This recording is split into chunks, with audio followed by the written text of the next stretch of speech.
Hey, true believers, Englentine here. So, Cloverfield Paradox dropped on Netflix, surprising everybody, I guess. They just put an ad on the Super Bowl saying, hey, guess what? Tonight, you can see this movie. Now, it's on Netflix. It's not like it was a one-night-only thing. And, okay, gotta watch it. It's a Cloverfield film. The first one was okay. The second one was pretty damn good, in my opinion. And this one is the worst of them. Earthquake near the Statue of Liberty. Looks like you should have left town a little bit earlier.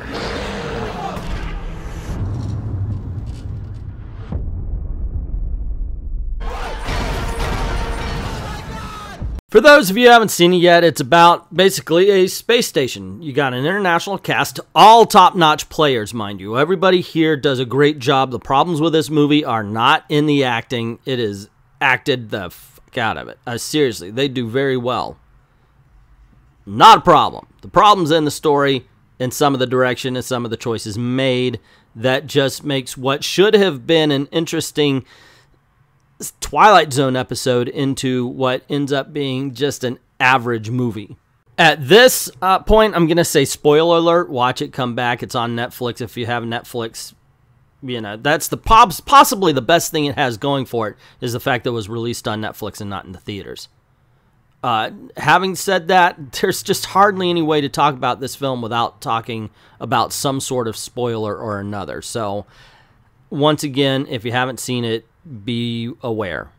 I have to admit, in the beginning, this movie was good. I was really into this. I enjoyed the exposition, what they were doing to what looked like connected. Donald Logue here plays what sounds like a relative to the John Goodman character in 10 Cloverfield Lane, and he gives a whole bunch of explanation. Well, if the scientists do what they're set out to do, they could rip open rifts in time and space. And this kind of opens up Cloverfield to have movies all over the place. And that's why, even though they're in the future, the monster can show up in the past in the first Cloverfield film. And I like that. Okay, fine. It is kind of an easy way out. They don't have to write any intricate plot. And now we know that even though these films are going to say Cloverfield, they're not going to be following any sort of narrative. And that's possibly the worst thing it has to go forward for it, because you kind of expect it to. Okay, how does this tie into the other one? And it really doesn't. As a matter of fact, the 10 Cloverfield Lane and this one were separate movies that then had the Cloverfield tag attached to it. And it really does feel that way, especially now. At least everything in 10 Cloverfield Lane appeared on Earth, and you could go, okay, it's the alien invasion. Maybe that big creature was like a first clear the field kind of thing, like we send in tanks or something. So, yeah, this one, however, is totally separate right up until the very moment.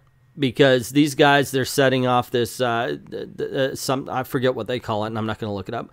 But they're trying to come up with an energy source, and when they turn it on, they end up going into another dimension. I told you spoiler warnings, and then weird stuff happens as they're trying to get back, and people die. That's basically it. That's the whole plot right there.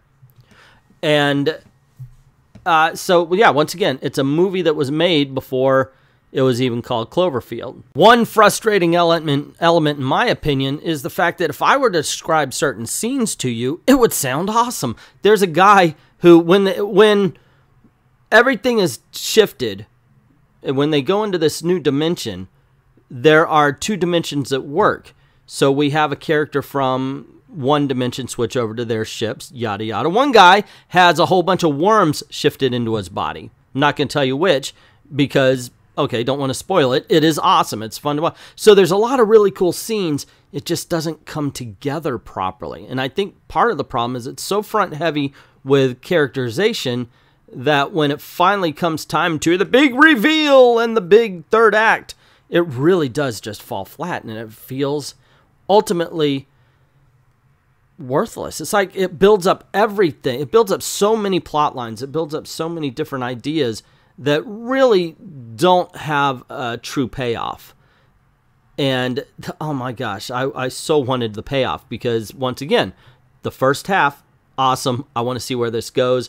and a lot of it ends up going nowhere. Okay, as spoilery as I'm going to try to get to, I guess, is that, okay, so somebody gets their arm cut off, and it's to the point where there's no pain, it's cauterized, everything's good, so they're like, okay, how the hell did this happen?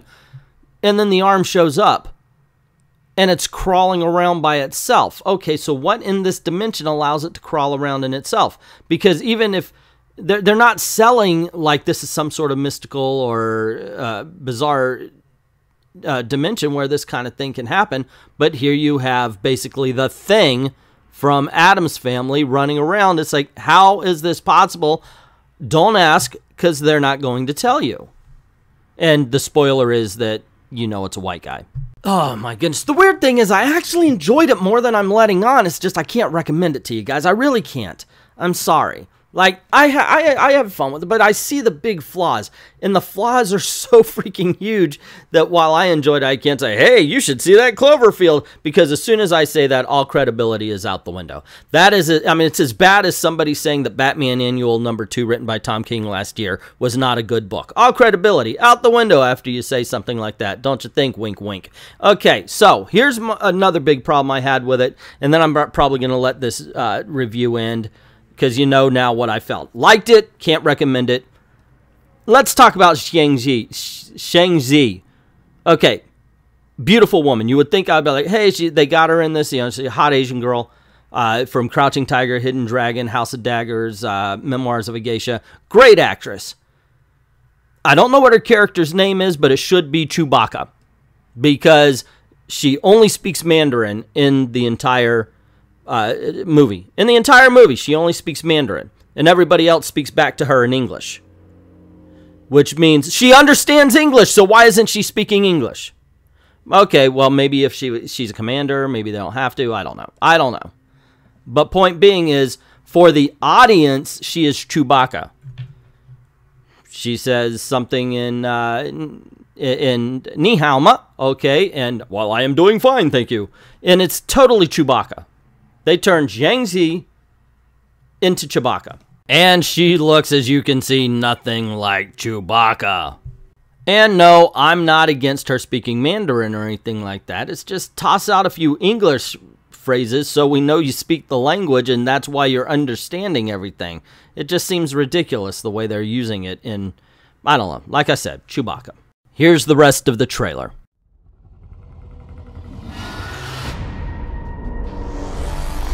Whatever you're doing, stop.